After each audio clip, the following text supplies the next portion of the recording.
ước muốn không chọn người thương yêu nhất cũng cho là dối gian.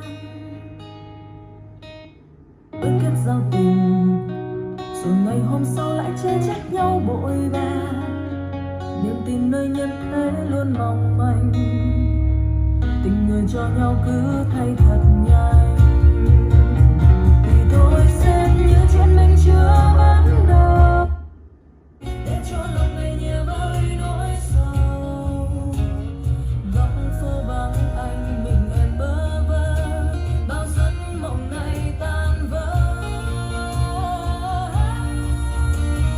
Chẳng có hay đôi mắt buồn, tình ta vỡ tan từ bãi khóc.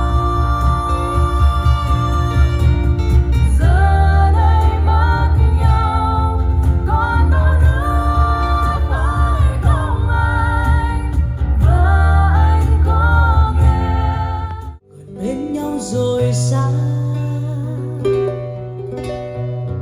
Có những lúc em ngồi một mình đợi anh, đợi người đi chẳng về, quên mất câu thề. Bỏ lại đây tình ta còn đang dở dang. Giữa bóng tối em ngồi đây buồn khói thuốc, giữa những nỗi đau còn đang kêu than trong hồn em cho đời xót xa, vì nụ hôn còn thiết tha. Khói thuốc trắng ly cà phê càng thêm đắng, thấm ngón tay vàng.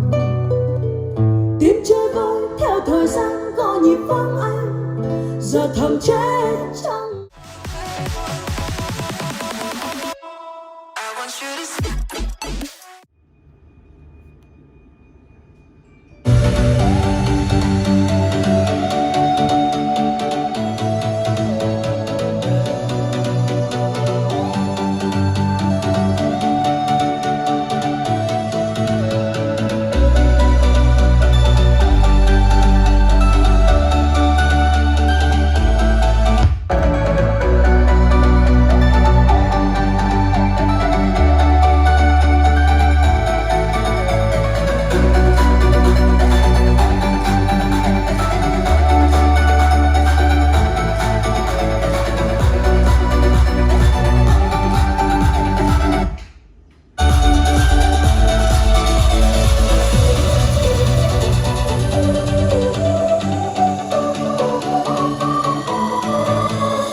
Walking alone, the streets are empty.